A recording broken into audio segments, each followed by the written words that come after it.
Divina?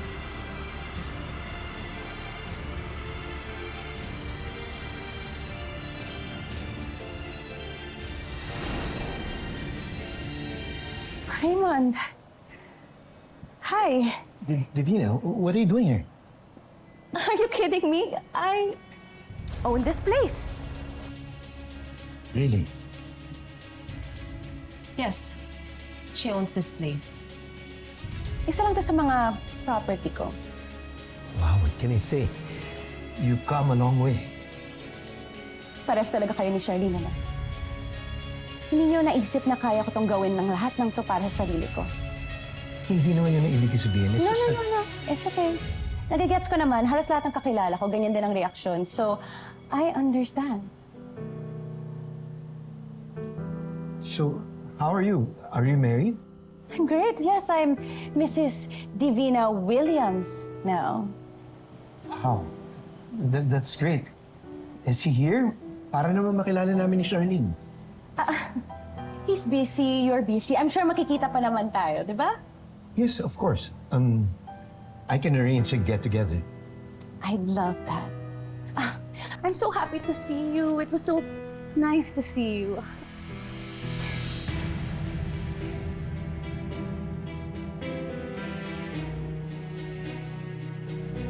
So, let's see each other again.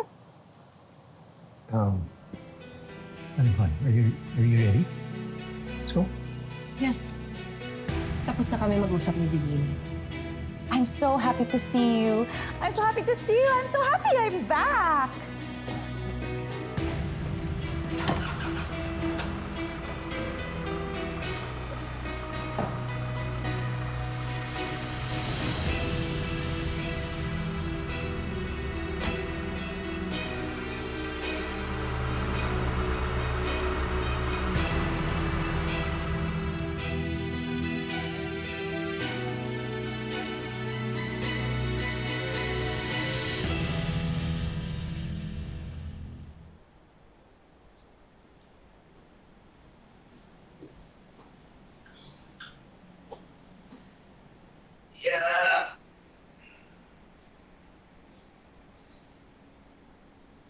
Ano nga ni-research mo sa Divina?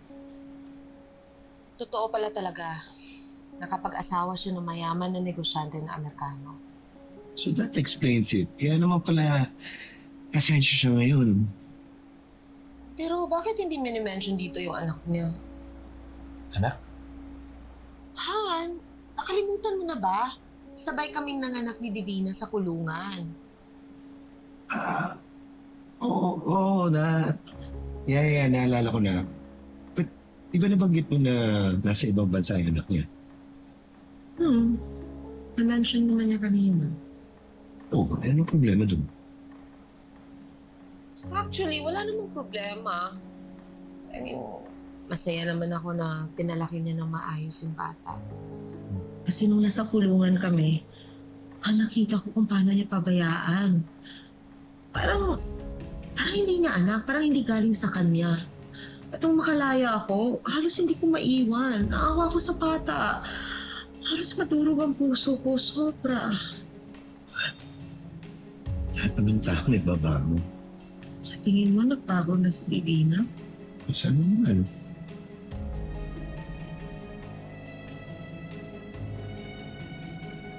Give her a break.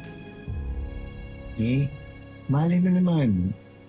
Ngayong maayos na ang buhay niya, buuti na rin yung pananaw mo sa buhay. Sana nga. Alang-alang sa bata.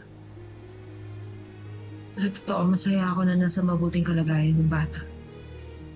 At natutunan na rin siyang mahalin ni Divina.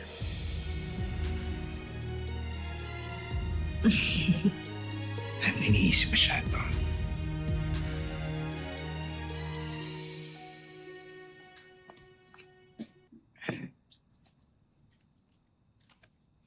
Ikaw na ba yan?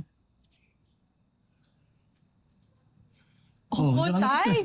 Siyempre, umuwi po ako ng maaga kasi alam kong miss niyo na po ako. Sus, ano na. Dahil mo, dapat susunduin kita eh. Kala ko gagabihin ka pa eh. Huh? Tatay talaga, di naman po kailangan, Tay. Tsaka ako pa ba? Kaya-kaya ko po yung sarili ko. Tay, sila ang dapat matakot sa akin. Hindi nila pwedeng basta-basta saktan yung laking city jail. Prinsesa ng city jail to, Tay! Ano, halika nga rito. Ikaw, sige, kwento mo ako kamusta ang trabaho mo.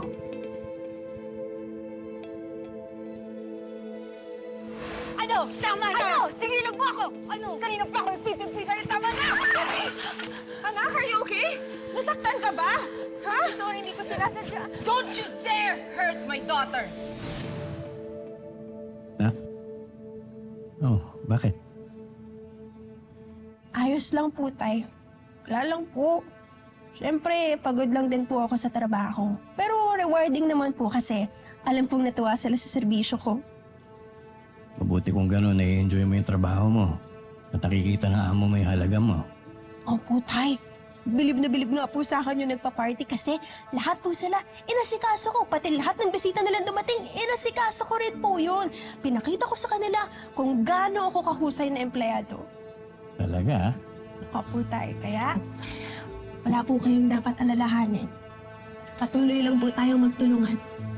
Lalaban po tayo hanggang manalo tayo sa buhay. Tama po, Tay? Correct.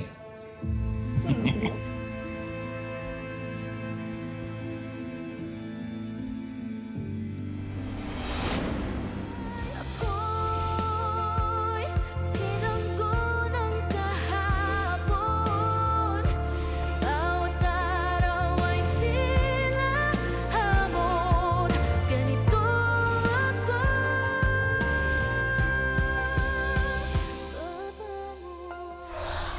Oh, so ito palang negosyo mo, Charlene. Ilang bags bang meron dito? Why? Bibilin ko lahat. 200,000. Why are you doing this? Para ipakita sa'yo na lahat ng mga gawa ng pinagmamalaki mong preso ay dito nararapat! Huwag muna tayo umalis. Kausap niya yung anak niya, pupunta dito. Oh, ano ngayon? Hi, anak! Inutusan ako ni Daddy na ihatid sa itong mga documents na to.